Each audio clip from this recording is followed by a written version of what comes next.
오늘은 벨직 신앙 고백서 제20조 그리스도 안에 나타난 하나님의 자비와 공의, 이 부분에 대해서 배웁니다. 우리 20조 먼저 읽어봅시다. 짧으니까 20조 사사슬 읽어봅시다.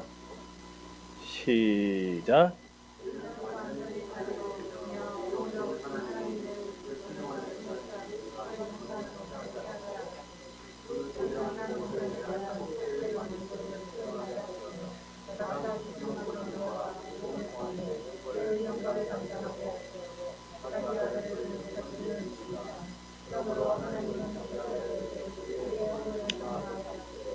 아니,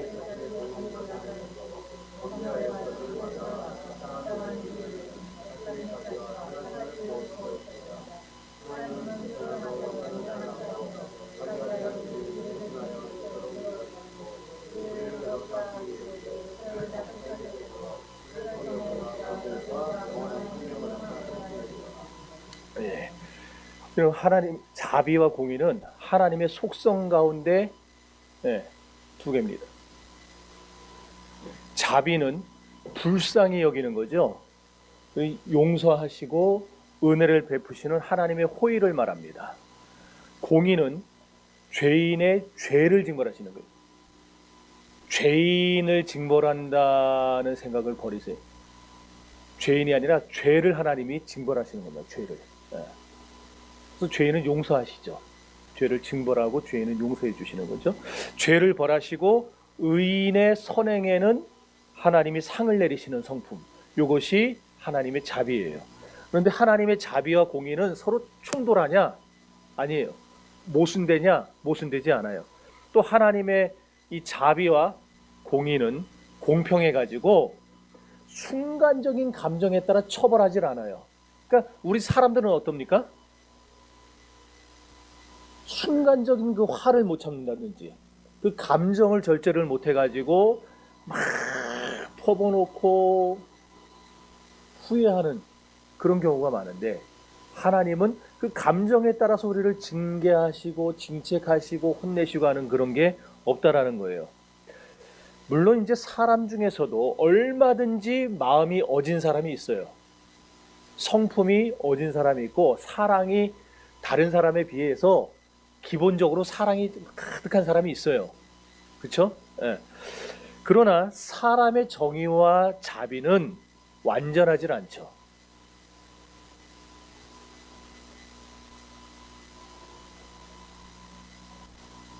우리 집사람 어디 갔어요?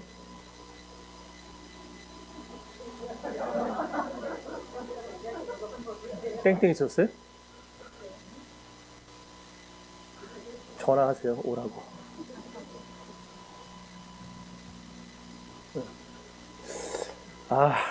순간적으로 확 올라오는데 이런 걸 사람은 절제를 못 하는데 하나님은 안 그렇다는 거예요. 하나님은.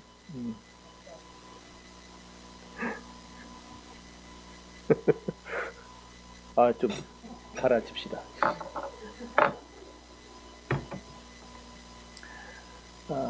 이 세상에 불의와 불법이 난무하는 이유가 그거죠. 사람의 정의, 사람의 자비는 불완전해요. 그러니까 이때도 기준이 1이었다면 지금도 기준이 1이어야 되고 앞으로 어느 시점에서도 기준이 1이어야 돼요. 똑같은 기준을 가지고 사람을 재야 돼요. 그래야지 억울한 일이 생기지 않고 같은 기준에 의해서 평가를 할 수 있으니까. 그런데 사람은 그게 안 된다는 거예요. 사람은 자꾸 이런 식으로 순간순간 올라오는 이런 것들 때문에 정의와 자비가 똑같지를 않아요. 어떤 때는 1이었지만 어떤 때는 막 10이 됐다가 막 이렇게 그 사람의 기분에 따라서 좌우가 돼요. 그래서 이 세상이 불의와 불법이 난무하는 겁니다. 어떨 때는 자기는 내가 한 거는 괜찮고 남이 한 거는 안 되고 이런 식으로 접근을 하니까. 그래서 이 세상의 인정도 점점 말라가는 거죠. 그럼에도 불구하고 우리 신자는 사랑과 자비를 시행하는 일에 있어서 끊임없이 노력을 해야 할까요? 말아야 될까요? 해야죠. 그러면 말하나 말하죠. 해야죠. 우리는 이 세상이 뭐 불안하더라도, 그리고 이 세상이 인정이 말라고 사랑과 불법, 사랑이 없고 뭐 불법이 난무하더라도, 우리는 그런 세상을 살아가더라도 계속해서 우리는 사랑을 베풀어야 되고 자비를 베풀어야 됩니다. 그래서 예수 믿는 게 힘든 거예요. 예수 안 믿으면은 똑같이 하면 되는데, 저 사람들의 기준하고 똑같이 우리도 하면 돼요. 나한테 욕하면 나도 욕하고, 날 때리면 나는 한 2대 더 때리고, 그럼 돼요. 그런데 예수 믿기 때문에 우리는 끊임없이 사랑을 베풀어 줘야 돼요. 끊임없이 용서를 해줘야 되고 자비를 베풀어 줘야 되고. 그래서 교회 다니는 게, 예수 믿는 게 힘든 거예요. 그럼 그렇게 하기 위해서 오늘 우리가 하나님의 자비와 공의를 배우는 겁니다. 하나님의 자비와 공의가 어떤 것인지를 알고 그것을 내 삶에 적용해서 나도 내가 어떻게 그렇게 살아갈 수 있을까. 그러나 끊임없이 노력을 해야 되니까 그렇게 하는 거예요. 자, 하나님의 사랑과 자비, 공의, 이거는 하나님이 다스리시는 모든 영역에 다 나타나죠. 사실은 하나님께서 얼마나 자비하신 분인가를 보려면 일반 은총의 세계를 보면 다 나와요. 일반 은총의 세계, 우리가 지금 살아서 숨쉬고 있는 이런 세계, 이 세상 역사만 봐도 하나님이 햇빛을 의인에게만 주시고 악인에게는 안 주시는 분이 아니죠. 다 주세요. 나쁜 놈도 주시고 착한 사람도 주시고 다 주세요. 비도 이제 내일부터 4일 동안 내내 비 온다 그러더라고요. 중부지방에 폭우가 쏟아진다고. 아, 어떻게 이제 휴가 가는 사람들. 비를 하나님이 악인에게만 계속 내리고 의인에게는 안 내리고 그런 거 아니잖아요. 또 의인에게만 내리고 악인에게 안 내리는 것도 아니고, 하나님은 자비하셔서 동일하게 해주세요. 동일하게. 하나님의 자비는 그럼 사람에게만 그러느냐? 그러잖아요. 사람에게도 하나님이 이렇게 동일한 은혜와 자비를 베푸시지만 동식물의 세계에도 하나님은 동일하게 베푸세요. 마태복음 6장 26절 한번 찾아보세요.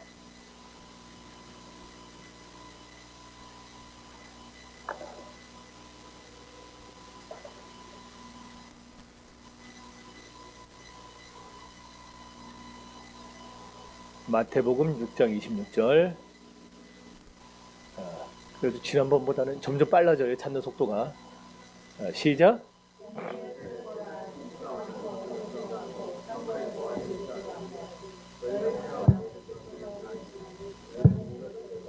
자, 28절.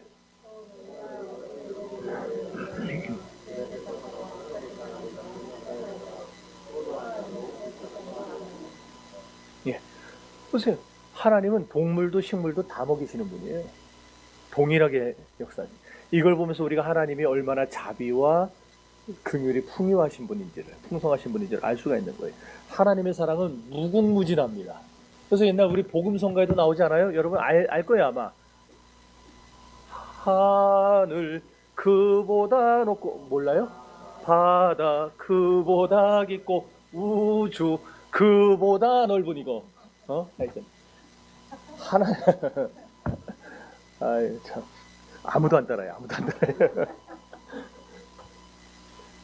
하나님의 자비와 긍휼은 우리가 측량을 못해요. 얼마나 크고 깊고 오묘한지. 인간이 이렇게 죄를 넘치도록 지어도 하나님의 때가 아직 이르지 않았기 때문에 하나님이 참아주시고 계시는 걸 볼 때 참 하나님은 자비하신 분이구나 알 수 있어요. 하나님이 자비한 분이 아니라면은 지금 지구상에는 남는 거, 동식물 물론이고 남는 거 아무것도 없었을 거예요. 인간은 특히나 벌써 멸종됐지.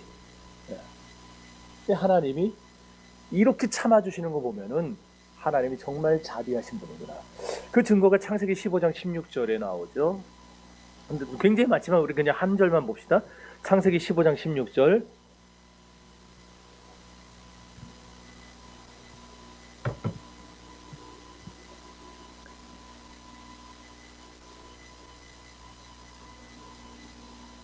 시작.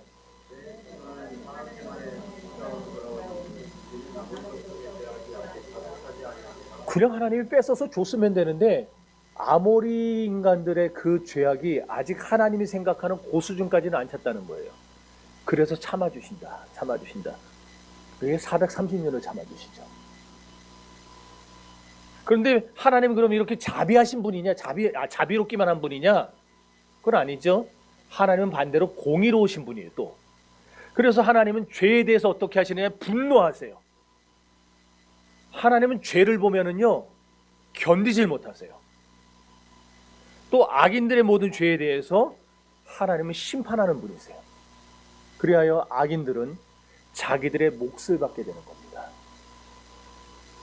하나님을 대적하고 하나님을 거슬러 떠났던 모든 행위에 대해서 하나님은 매일 분노하시고 저주하시고 영원한 지옥 형벌을 가하시는 분이라고 성경이 말을 하고 있어요. 찾아봅시다. 시편 7편 11절.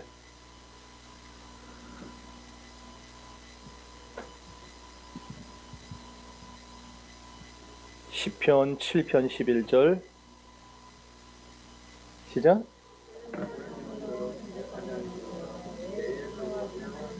매일 분노하시는 하나님이에요. 매일 분노하는 하나님. 죄를 보면서 하나님은 매일 분노하세요. 근데 자비가 있기 때문에 참는 거예요. 열왕기상 14장 15절 16절.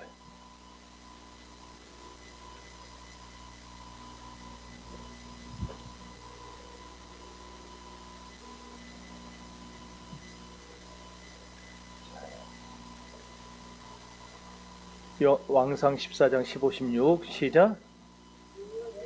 이스라엘 쳐서 물에서 흔들리는 갈대같이 되게 하시고 이스라엘을 그의 조상들에게 주신 이 좋은 땅에서 뽑아 그들을 강건으로 흩으시리니 그들이 아세라상을 만들어 여호와를 진노하게 하였음이니라.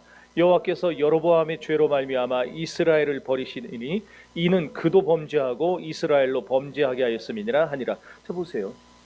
그들의 죄로 인해서 하나님 진노하시니까 그들에게 주신 땅에서 뽑아버리신다 그랬어요. 뽑아버리신다. 네. 마태복음 5장 29절 30절.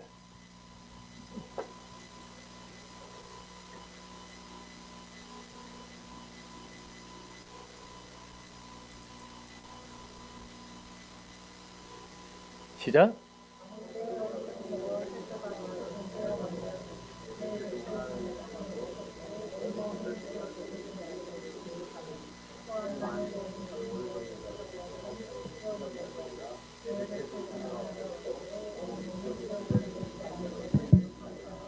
예. 하나님은 이렇게 죄에 대해서 진노하는 분입니다. 그러니까 지금 악인들이 잘 되고 있어요. 흥왕하고 있어요. 그걸 보면서 우리는 부러워할 게 없다는 거예요. 지금 저 사람들이 득세하고 있잖아요. 지금 그 가진 권력으로 물질로 온갖 짓을 다 해가면서 정말 사람들에게 나쁜 영향을 미치고 정말 의롭게 살려가는 사람들을 핍박하고 이런 일들이 벌어지잖아요. 그러나 그 사람들의 지금 하고 있는 득세는 아주 잠깐이라는 거예요. 아주 잠깐. 에이 무슨 소리입니까? 이거 지금 뭐 10년, 20년 벌써 30년도 넘게 잘 살고 있는데 영원에 비춰보면 30년, 100년도 점도 안 되는 거예요. 우리가 생각할 때는 억울하고 저기 하겠지만 그러나 그 사람들의 그 시간은 분명히 정해져 있어요. 딱 정해져 있어요.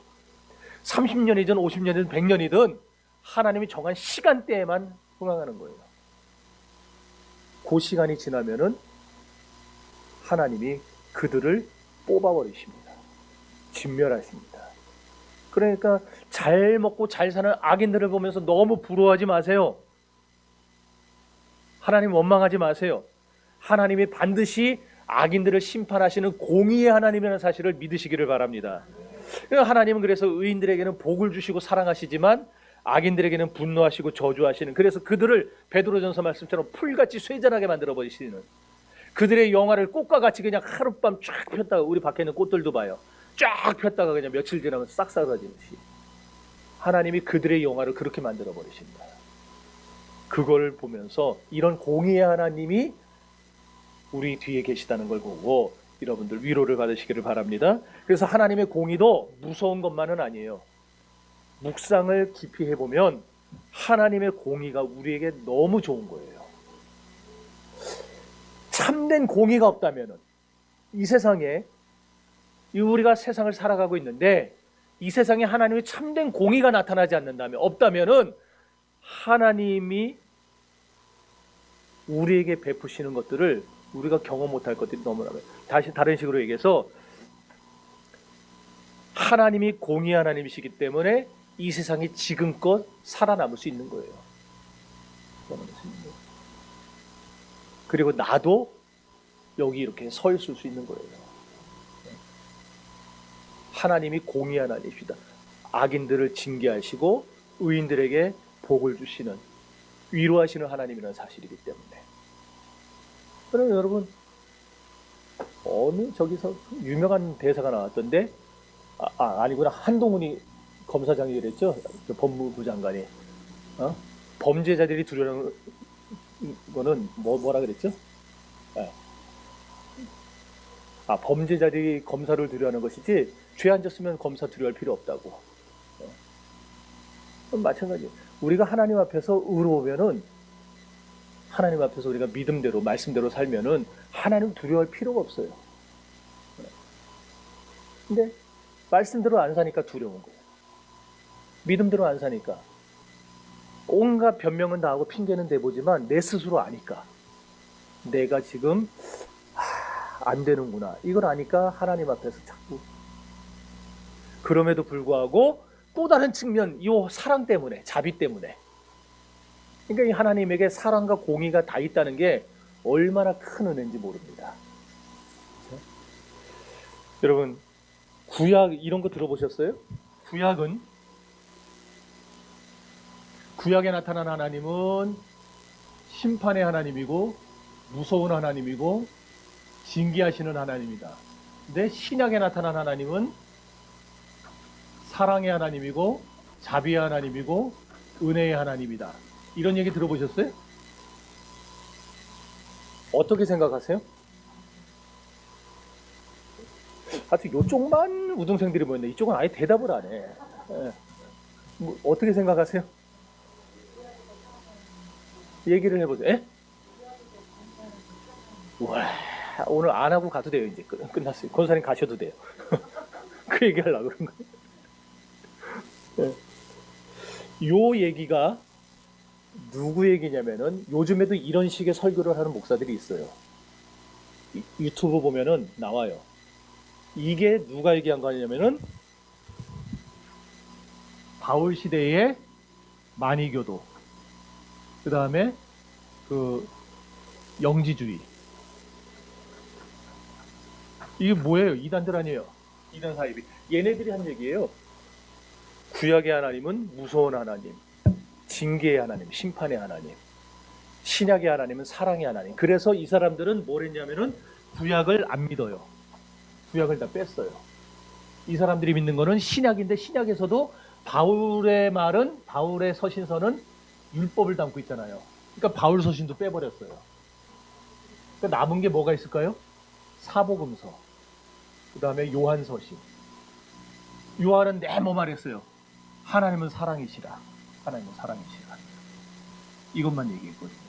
그래서 사복음서와 요한복음만 믿은 사람들,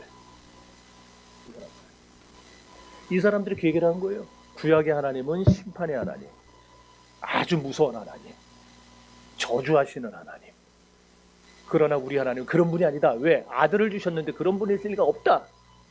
아들을 내어주신 이는 사랑의 하나님이다. 그들도 나름대로 논리를 세운 거예요. 그래가지고 저런 주장을 해요. 아니에요. 속으면 안 됩니다.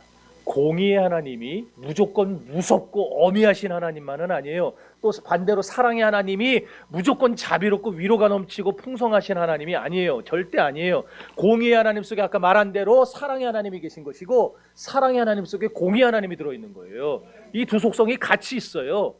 실제로 창세기 3장 보면 그 증거가 나오는데, 창세기 3장에 아담이 에덴에서 추방당할 때 찾아오신 하나님은 공의의 하나님이에요. 아담이 죄를 짐으로 말미암아 그에게 에덴에서 쫓아내셨어요. 그러나 하나님이 그에게 곧바로 원시복음을 가지고 찾아오세요. 너의 후손은 뱀의 머리를 상하게 할 것이고, 뱀의 후손은 여자의 후손의 발꿈치를 상하게 할 것이다. 이 원시복음을 갖고 오면서 아담을 위로하실 때는 자비의 하나님이고 사랑의 하나님이에요. 이렇게 하나님은 한 사건 속에 공의와 사랑을 같이 나타내신 거예요. 그래서 구약에서도요, 공의의 하나님만 나타나는 게 아니라 구약의 사건들을 쭉 연구를 해보면 공의와 사랑이 함께 나타난다는 걸 볼 수 있어요. 동일하게 신약의 하나님도 마찬가지예요. 예수 그리스도를 우리에게 보내주심으로써 하나님의 사랑과 자비를 증명하셨는데, 그러나 그 아들을 십자가에서 죽이심으로써 하나님의 공의를 또 보여주셨어요. 따라서 우리는 이런 하나님의 공의와 자비를 잘 알아야 됩니다. 왜냐? 우리가 하나님의 자비와 공의를 이해 못하면 복음 자체를 이해 못해요.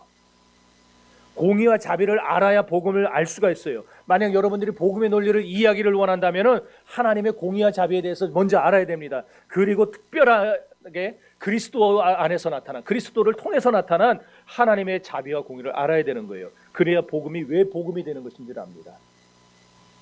아, 이래서 복음이구나. 이래서 이게 나에게 기쁜 소식이 되는구나. 이걸 우리가 알 수 있는 거예요. 성도 여러분, 온 하늘과 땅에 하나님의 자비와 공의가 충만하지만 하나님의 자비와 공의가 가장 극명하게 드러나는 것이 바로 십자가이기 때문에 그래요. 그리스도의 십자가 위에서 하나님의 공의와 자비가 가장 선명하게 선포가 됐어요. 왜 그런가? 모든 죄에 대해서 저주와 벌을 내리시는 것이 하나님의 공의라 그랬어요. 죄에 대해서 저주하시고 벌을 내리셔야 돼요. 하나님은. 그럼 죄는 뭐냐? 하나님의 의로우심에 맞지 않는 게 죄예요. 하나님은 의로우신데 그 하나님의 기준에 맞지 않는 모든 건 다 죄예요. 그래서 하나님의 기준에서 보면 다 죄인이에요. 다 죄인. 다 망해야 돼요. 다 벌받아야 돼요. 다 저주받아야 돼요. 그런데 하나님이 그래서 죄인들에게 뭘 요구하시느냐? 공의를 요구하시대요. 죄값을 요구하시는 거예요. 이게 하나님의 공의입니다. 너 죄졌냐? 그럼 죄값을 지불해라. 우리가 물건 사면은 값을 내야 되는 것 같이 죄를 진 죄값을 내라는 거예요. 그 죄값이 뭐냐? 형벌이에요. 형벌. 그 형벌의 내용은 뭐예요? 영원히 지옥불에서 고통당하는 겁니다. 근데 이걸 요구하는 게 하나님의 공의예요. 왜? 죄의 삭은 사망이라고 하나님 정해놓으셨기 때문에 이걸 우리에게 요구하세요. 그래서 오늘 자 20조 자 거기에 자 여섯째 줄 위에서 여섯째 줄 범죄하여 저주를 받아 거기 읽어봅시다. 시작.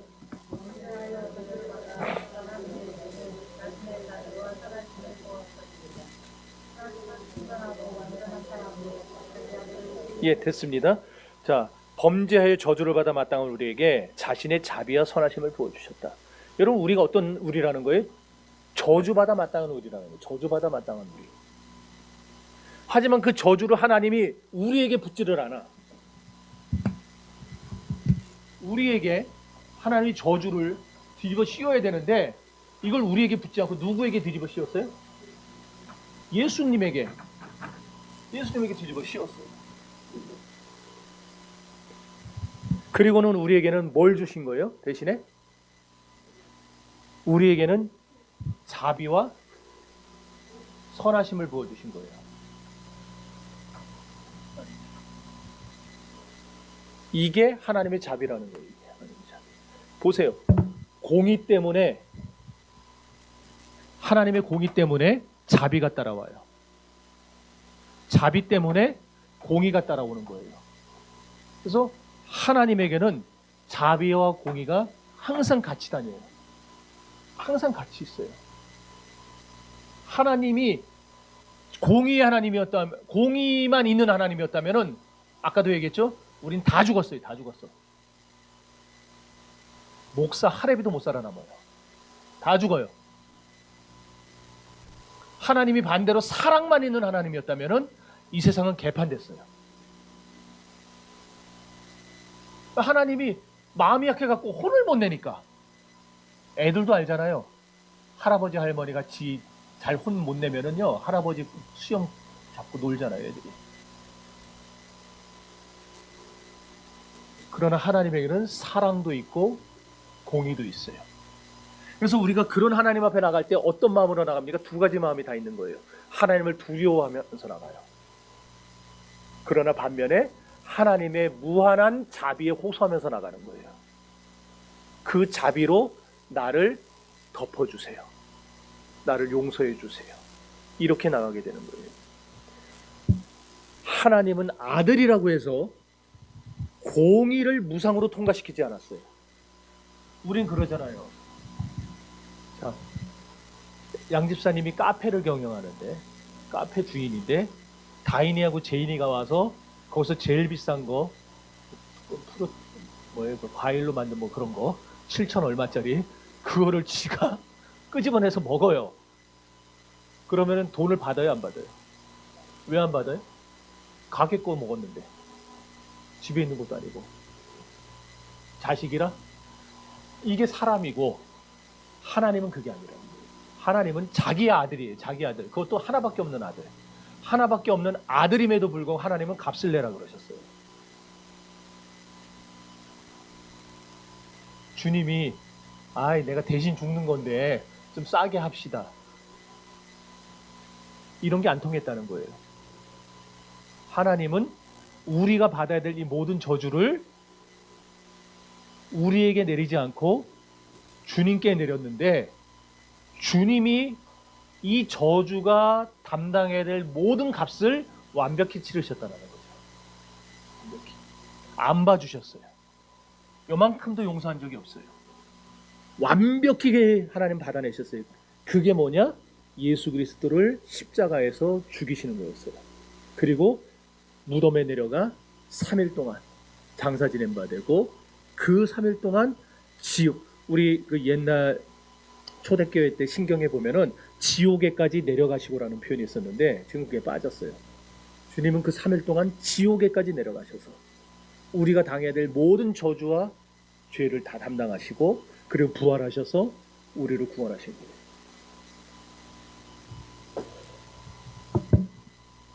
이렇게 하나님은 아들에게조차 공의를 나타내 보이신 분이에요.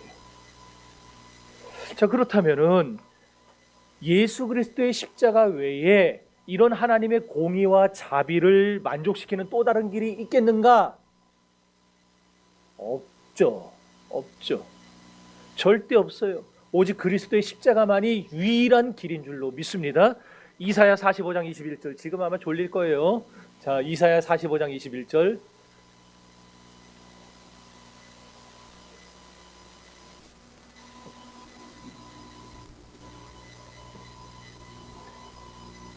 시작.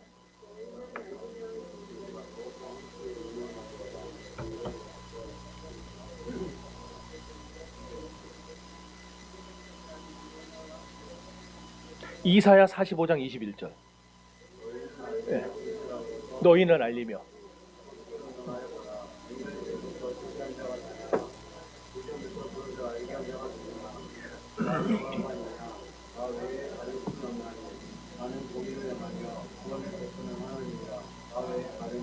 네.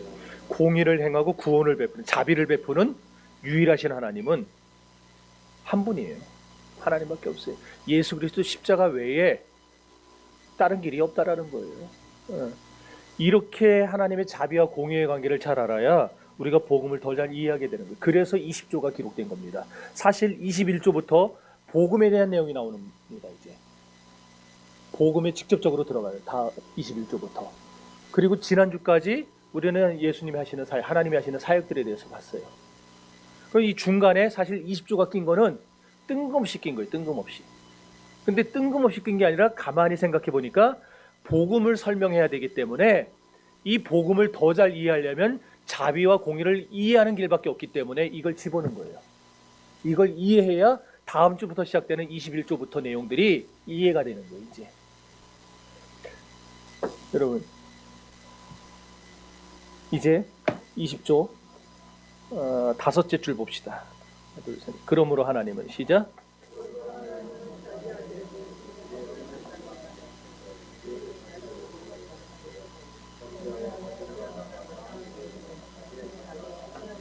됐어요. 자, 예수 그리스도에게 허물을 담당하게 하실 때에 그에게 자신의 공의를 나타내셨다.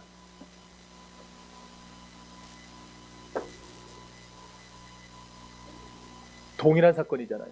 그리스도의 십자가 사건은 한 가지 사건인데 이것이 그리스도께는 우리의 저주를 다 뒤집어 씌우고 허물을 뒤집어 씌우고 그러는 사건이었고, 우리에게는 하나님의 자비를 증명하고 사랑을 증명하는 사건이었어요. 그래서 십자가에서 이 두 가지가 다 확증되고 확정이 되었어요. 로마서 5장 8절을 한번 찾아보세요.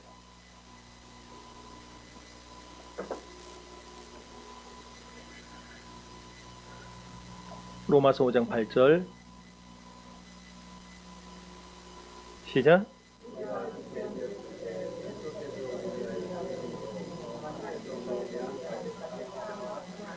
자, 여기 보면은요, 자기의 사랑을 확증하셨다 그러니까 자비와 사랑만 확증한 구절처럼 보입니까? 아니요, 그 위에 보면은 우리를 위하여 죽으셨다는 공의가 나와요. 비록 아들일지라도 공의를 무상 통과할 수 없다는 겁니다. 그렇다면 온 우주 만물의 어느 것도 하나님의 공의를 공짜로 통과할 수 있는 게 있을까요? 아들도 죽이셨는데 통과할 게 있겠어요? 없어요. 그렇다면 이제 우리에게 적용합시다. 예수조차도, 아들조차도 하나님이 공의의 죗값을 받아내셨다면 하나님은 우리에게 받아내시겠어요? 안 받아내시겠어요? 받아내실 때 다만 그것을 예수 그리스도에 담당하게 해서 그분이 우리 대신 짊어지고 죽으신 거지만 우리의 모든 죗값을 하나님이 용서한 건 없다고 그냥 무조건적으로 아예 괜찮아 덮어준 건 아니라는 거예요. 다 예수 그리스도에게 담당시키셨다는 거예요. 이렇게 십자가는요, 도저히 어울리지 않는 하나님의 자비와 공의 두 가지가 서로 만나는 자리입니다. 십자가는 사랑만 얘기하는 거 아니에요. 십자가는 사랑만 얘기하는 게 아니라 하나님의 공의도 보여줍니다. 나를 살리기 위해 자기 몸 버리신 예수를 보여줍니다. 그래서 시편 85편 10절 한번 찾아보세요. 여기 보면 인애와 진리가 같이 만난다 그랬어요. 인애는 자비, 사랑이고 진리는 공의예요. 그러니까 자비와 공의가 지금 같이 만난다 그 얘기를 하는데 10절부터 13절까지 읽어보세요. 시작.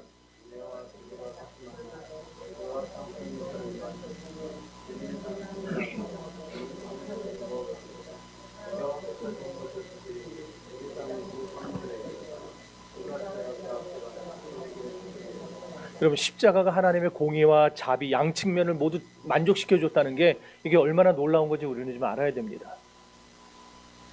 이걸 이해하는 게 복음을 이해하는데 꼭 필요하다는 거예요. 그리스도가 누군지, 왜 오셔야 되는지, 그리스도 왜 그렇게 죽으셔야만 됐는지, 그리스도를 믿는다는 게 왜 그렇게 중요한지, 내가 안 믿으면 어떻게 되는 건지, 또 왜 그렇게 될 수밖에 없는 건지, 이런 것들을 우리가 이제 다음 주서부터 쭉 설명해 나갈 텐데 그거를 제대로 이해하기 위해 오늘 자비와 공의를 정확히 좀 먼저 알아야 된다는 거예요.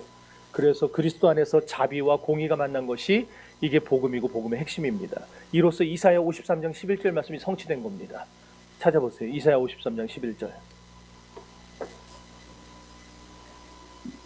시작.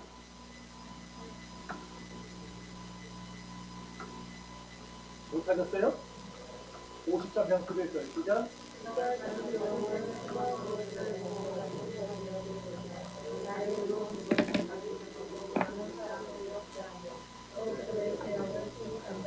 하나님은 이렇게 그리스도 안에서 특별히 그의 십자가 위에서 하나님의 자비와 공의의 어미로우심을 나타내 보이시고 다 드러내 보이셨다는 거예요. 그러므로 우리는 그리스도를 볼 때에 하나님께서 공의의 하나님이라는 사실을 잊지 말아야 되고 아울러 자비의 하나님이라는 사실을 잊지 말아야 됩니다. 어느 한 측면만 보고 나오지 마세요. 어느 한 측면만 보고 믿지 마세요. 하나님은 공의로운 분이며 자비로우신 분입니다. 이 사실을 통해 우리가 위로를 받아야 되는 거예요. 그리스도를 바라보고 그리스도께 나아가야 되는 겁니다. 우리가 그리스도 붙잡고 믿어야 될 이유가 바로 여기에 있는 거죠. 하나님은 공의 하나님이시기에 모든 걸 다 심판하시지만 아울러 모든 불의에 대해서 모든 죄에 대해서 하나님은 진노하시고 철저하게 찾아내셔서 낱낱이 찾아내신다 그랬어요. 지난주에 낱낱이 찾아내서 하나님은 철저하게 진멸하신다 그랬어요. 지옥 형벌을 주시는 분이라 그랬어요. 하나님의 공의는 예의가 없다 그랬습니다. 그렇다면은 우리는 어떻겠는가? 우리도 마찬가지죠. 그런데 하나님이 이렇게 공의만 있는 게 아니라 자비로운 분이심을 우리가 믿기 때문에 실제로 우리는 날마다 하나님의 자비를 얼마나 많이 체험하며 살아갑니까? 하나님이 우리에게 베푸시는 그 놀라운 은혜들이 얼마나 많습니까? 하루하루 살아가는 것이 하나님의 은혜와 자비가 아니면은 우리는 살 수가 없어요. 서울에 살면서 하나님의 자비가 아니면은 우리는 벌써 5만 가지 일을 다 당하고 벌써 끝나버렸어요. 지하철 탈 때도 못 탑니다. 한강에 다리 넘어갈 때도 못 넘어갑니다. 불안해서. 백화점도 못 갑니다. 언제 무너질지 몰라서. 그러잖아요. 남대문 구경도 못 가요. 어떤 정신 나간 게 불지를까 봐. 서울에 살면서 우리는 아무것도 못 해요. 그래도 우리는 다 하고 다니잖아요. 안 하는 거 없잖아요. 다 하잖아요. 이게 매일매일이 하나님의 자비가 있기 때문에 그런 거예요. 여러분, 하루 살면서 하나님의 자비가 얼마나 큰지를 여러분 좀 아셔야 됩니다. 그래서 여러분들이 이런 자비를, 하나님의 풍성하신 공의를, 이 두 가지를 날마다 경험하면서 살아가고 있는가 자기 자신을 좀 보셔야 돼요. 하나님의 사랑은 그리스도 안에서 확증되었습니다. 그리고 하나님의 공의도 그리스도 안에서 확증되었습니다. 그래서 아까 얘기한 대로 우리는 하나님 앞에 나갈 때에 예배자로서 두려움을 가지고 나와야 되고, 하나님 앞에 나올 때 경거망동하면 안 돼요. 두려워해야 됩니다. 그러나 반면에 또한 우리는 하나님이 사랑의 하나님이기 때문에, 자비의 하나님이기 때문에 이런 우리를 불쌍히 여기시고 덮어주실 걸 기대하면서 나와야 됩니다. 나 같은 죄인이 어떻게 하나님 앞에 설 것인가 두려워해야 돼요. 나같이 이런 더러운 게 어떻게 하나님 앞에서 고개 쳐들고 내가 이렇게 살아갈 수 있는가, 우리는 두려워해야 돼요. 그러나 동시에 주님이 나를 의롭다 칭해 주시고, 나를 위해 대신 죄값을 다 당해 주시고, 나를 용납해 주시고, 나를 용서해 주시는 이 하나님의 자비를 생각할 때에 우리는 하나님을 뭐라 부를 수 있느냐? 아바 아버지로 부를 수가 있는 거예요. 하나님을 우리는 언제나 아버지로 부릅니다.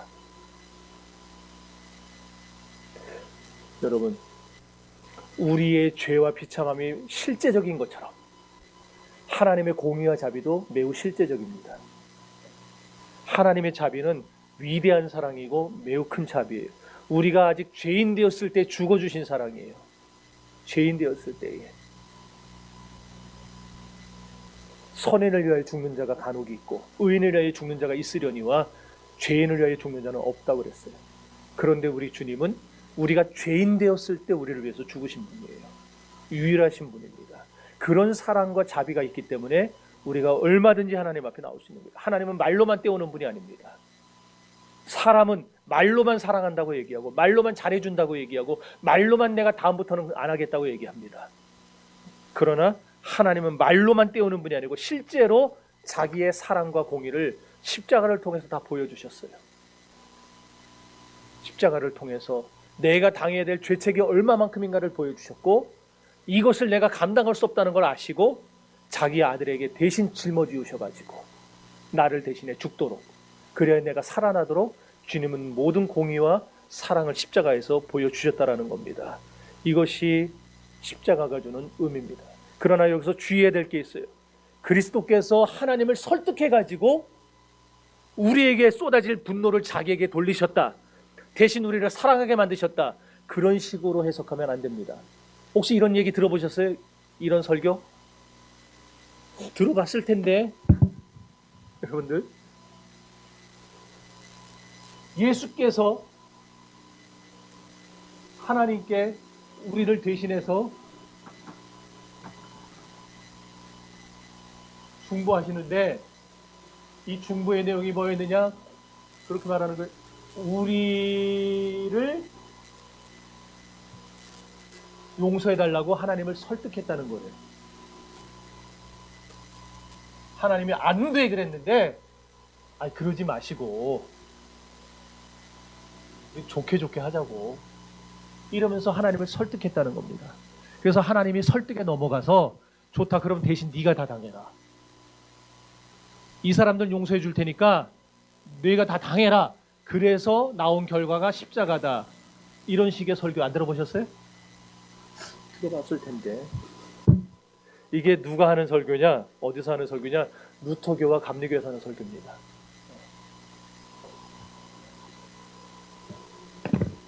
그리스도께서 분노하신 하나님을 설득하신다. 루터교가 이걸 처음 얘기했고, 이들에게 영향받은 게 모라비안 형제단이라는 거 들어보셨나 모르겠네요. 모라비안 형제단이 여기 영향을 받아요. 그리고 모라비안 형제단에게 크게 감화를 받아서 회심한 사람이 요한 웨슬레예요. 감리교를 창설한 사람. 그래서 감리교가 우리 칼빈주의와 개혁주의와 이때부터 갈라지게 됩니다. 여러분, 이 내용이 왜 문제냐? 성경과 충돌합니다. 성경과 충돌. 죄인들을 위해 자기 아들을 내어주신 이가 아버지시라 그랬어요, 성경은. 근데 여기서는 예수님이 아버지를 설득해서 자기에게 죄를 다 뒤집어 씌우시고 이 사람들 용서해 주세요라고 한 게 돼요. 그렇다면 이 사건에서는 누가 주인공이 됩니까? 예수님이 주인공이 돼요. 예수님이 핵심이 돼요. 예수님이 우리의 모든 구속사를 진행해 나간 주인이에요.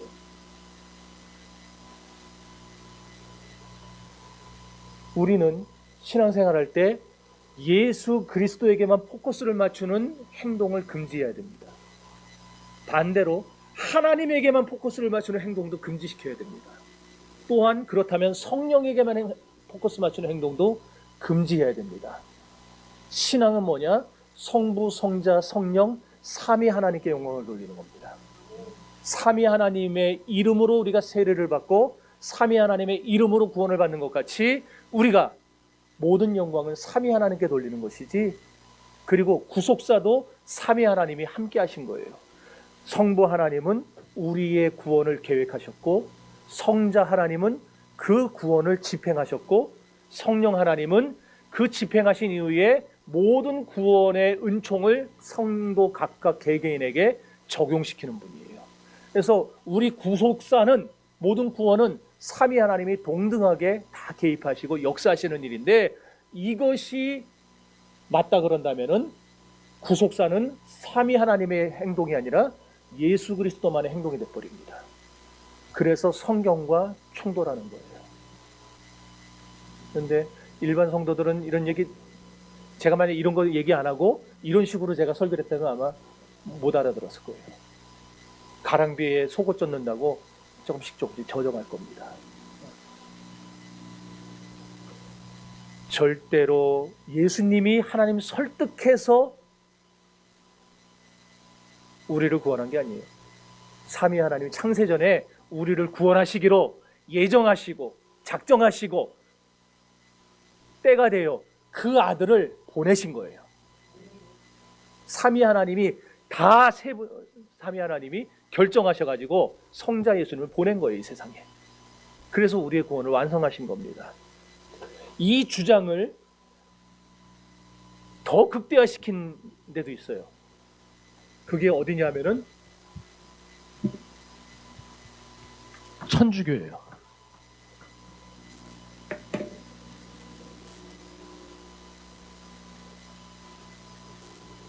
천주교는 하나님을 뭐로 부르죠?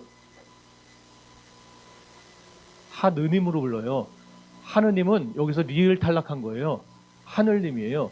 옛날에 우리 민족 신앙에 나오는 천재, 상재, 그걸 말하는 거. 난 그래서 천주교를 이거는 완전히 이단 사이비로 봐요, 나는. 여러분, 기도할 때 하느님 하는 분이 간혹 있더라고요, 하느님.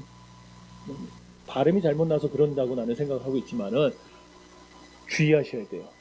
하느님이 아니에요. 하나님이라는 거는 뭐냐면 한 분이신 분, 오직 유일하신 분, 그걸 말하는 게 하나님이에요. 하나님의 이름을 모르기 때문에 하나님은 한 분이야, 그냥 그런 의미에서 하나님으로 이름을 붙여서 우리가 부르는 거지, 하늘에 있는 하나님은 하늘에만 계신 분 아니잖아요. 땅에도 있고 바다에도 있고 우주 어디에도 있고 음부의 자리를 펼치라도 거기서도 계시고 그랬는데, 모든 건 다 하나님의 통치 세력 하에 있는데, 그리고 여기서 말하는 하느님은 천신을 말하는 건데 어떻게 이게 기독교의 하나님이에요?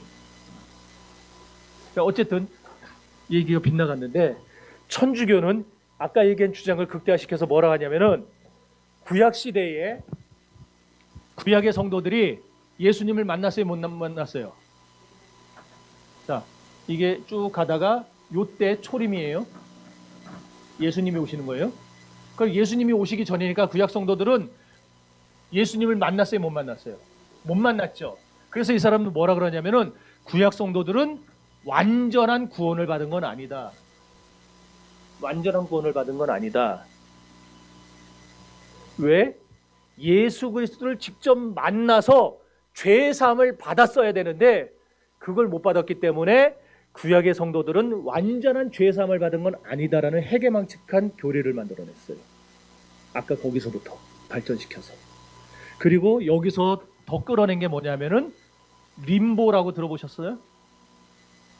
연옥. 연옥은 아세요? 림보는 모르세요? 연옥은 예수 안 믿고 죽은 사람들이 가는 곳이에요. 여기에 있다가 후손들 중에 예수 믿는 사람들이 나와가지고 교회에다가 헌금을 많이 해요. 많이 한다는 게 10만 원, 100만 원이 아니고 여러분 큰 교회들은요 헌금 여름 수련회 하잖아요. 정균 수련회 1억씩 하는 사람들도 나와요. 막 그 자리에서 감동받아가지고 우리 교인들도 막 복 받아서 1억씩 좀 하면 좋겠습니다. 복 받으란 얘기예요. 여러분 돈 내란 얘기가 아니라. 자, 근데 예수 안 믿는 사람이 저기 가 있다가 후손들이 그렇게 선행을 하고 복을 쌓고 헌금을 많이 하면 여기 있는 사람들이 처음에는 원래 지옥에 있었는데 여기로 옮겨간 거예요. 그렇게 하면은. 그래서 여기 있는 사람들에서 또 일정 분량 선행을 쌓고 공덕을 쌓고 헌금을 하면 이 사람들이 어디로 가느냐? 그럼 천국으로 가는 거예요. 그러니까 예수를 안 믿고 죽어도 얼마든지 천국 가는 길이 열렸어요. 천주교에서는. 어떻게 하면은 후손들이 돈만 잘 벌면 돼요. 돈만 잘 벌면 돼요. 림보는 뭐냐면은 어려서 죽은 애들이나 태어나지 못하고 죽은 애들이나 아니면은 믿고 죽었는데 이렇게 구약의 백성들 같이 예수님을 만나고 죽지 못하 만나기 전에 죽은 사람 이런 사람들이 가는 데가 림보예요. 그리고 여기 있는 사람들은 연옥처럼 뭐 옮겨가는 건 없어요. 나중에 예수님이 재림 때 이 세상에 다시 오셔가지고 죽은 자들을 부활시키시고 백보자 심판을 하실 때 그제서야 여기 림보에 있던 사람들이 천국으로 가요. 그 전까지는 옮겨가고 그런 거 없이. 성경에 이게 나와요 안 나와요 도대체? 근데 왜 저딴 거를 만들어서 얘기를 하냐고요. 그리고 저거를 진짜라고 믿고 다니고 있는 사람들은 뭐냐고요 도대체.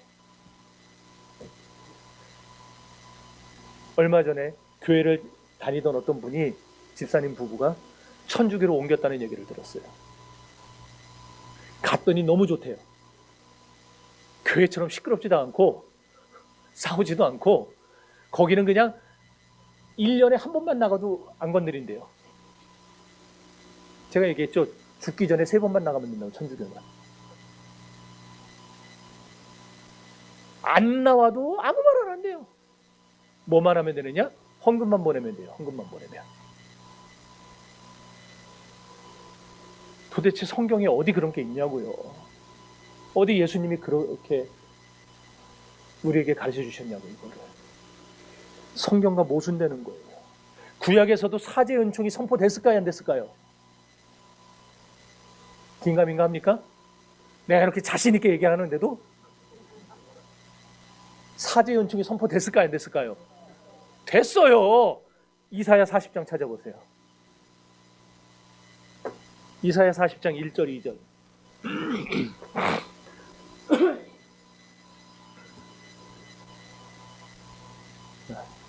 시작.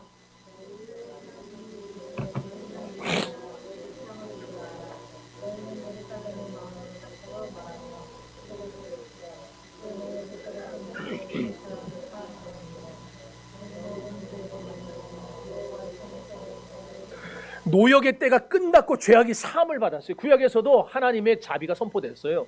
하나님의 죄사함이 선포됐어요. 시편 103편 12절.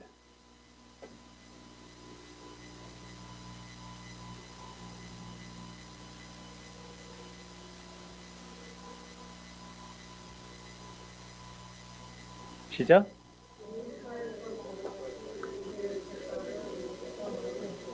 동이 서에서 먼 게 얼마나 멀어요. 만나질 못해요 얘네들은요. 세상 망할 때까지, 우주가 멸망할 때까지 동과 서는 만나지 못해요. 그만큼 하나님은 우리 죄를 다 용서하셨어요. 그들도 우리가 구원받은 방법으로 구원받은 겁니다. 어떤 방법이에요? 예수 그리스도를 믿는 믿음으로, 하나님을 믿는 믿음으로 구원을 받은 거예요. 그들도. 그러니까 예수님이 신현하시는 것을 못 봤다고 해서 그들은 불완전한 죄사함을 받은 게 아니라 그들도 믿음으로 구원받았기 때문에, 믿었기 때문에 그 믿음으로 구원받은 거예요. 예수님을 못 보고 죽어서 저 림보에 가 있어야 된다면 우리들도 다 저기 가 있어야 돼요. 못 봤잖아요. 여러분 못 보잖아요. 이미 2000년 전에 하늘로 올라가신 분을 어떻게 봐요? 그러나 성경은 분명히 선포합니다. 그리스도로 말미암은 화해를 보증으로 우리가 구원받은 거라고.